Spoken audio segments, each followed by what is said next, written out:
Okay, so what's up, fellow painters? Well, if you're not a painter, what's up? Also, we don't discriminate. We don't discriminate around here. But yeah, today I'm going to be talking about painting. Big surprise. But specifically, I'm going to be talking about still life painting and why I think everyone should do them. Why I do them personally. How I do them, kind of like how often do I do them, and I guess most importantly, what I get out of them, like the benefits, we could say. And hopefully, if you kind of maybe try the things I suggest, you probably will get the same benefits. And so I'm gonna break it down, why I do them, how I do them, and whatnot. And yeah, let's dig in.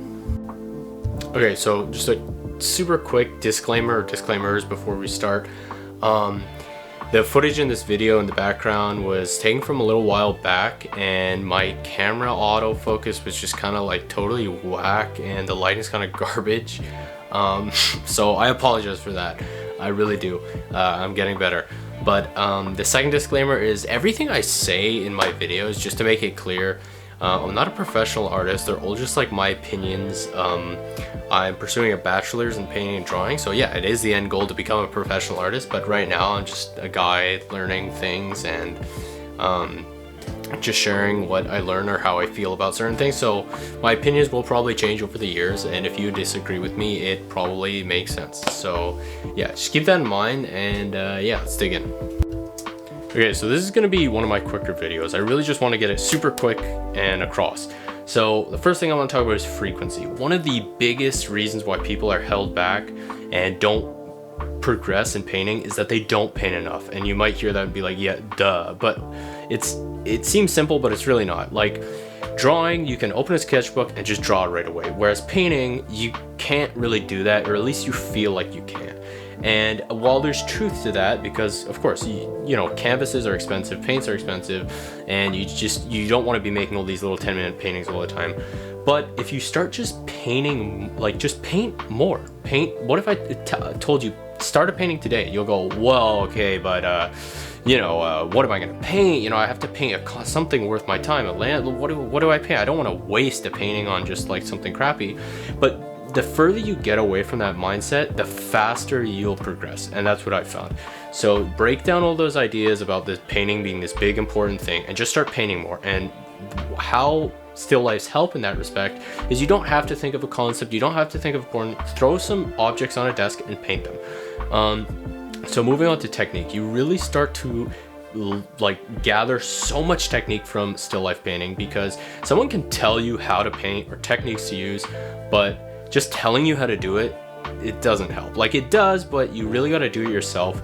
And by doing still lifes are basically just an exercise in value and form, and that is just tremendously helpful. It's like when you're painting something metallic or glass, it's like reading a tutorial is really not going to help you. And if I were to give someone advice, I'd say just paint what you see. Whatever you see all these little squiggly lines and weird like sheens and stuff, and you're like, okay, if I paint that, it's not going to look like, you know, what I shouldn't include that. No, literally paint it. And the first couple of times might look a little wonky, but eventually something almost photorealistic will start to pop out because you are literally painting what you see. That kind of goes into benefit, which is what I'm going to talk about next, and it's that you really learn how to see. You start looking at objects in real life and going, I painted something similar to that material like last week, and I know how I would paint that if I chose to paint that. And all those little techniques you start to use in paintings that are not still lifes, like paintings from your mind. If you start working from life all the time, that rich amount of technique that you learn from doing it over and over, you can apply to any kind of object or anything you want to portray in painting. And that's where it really, the stuff you learn in still life painting, which is a lot, really translates into anything else that you paint. And that kind of goes back, and this kind of goes into the next thing I want to talk about, which is duration, which kind of goes back to frequency. You should really think about, in my opinion, how long you're going to do a still life painting before you do a still life painting. So give yourself, okay, I'm going to take a long time or a short time. And the short paintings, it's better to do like 10 short paintings than one long painting, because you make mistakes, whatever, but you get through it, and you just are just producing paintings all the time, and that's how you get better. The last thing I want to talk about is rule breaking. I love contemporary painting, and contemporary painting is very very avant-garde, it's very out there, and people go, oh well, still life painting, you know, it's so representational, what, you want to be a classical artist, but my favorite artists are the ones who, like contemporary artists, are the ones who you really tell know how, if they wanted to, they could just be a photorealistic painter, or not even that, but they have a very good hold on representation, but they break the rules, they bend them and change them and do weird ass stuff, and that to me is the most interesting. But how do you do that? In order to break the rules, and I find when rules are broken, the most interesting stuff happens.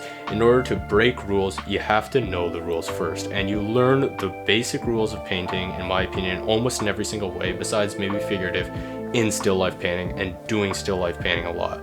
That's why I find still life painting is very rich and valuable, and you should do them as much and as often as possible.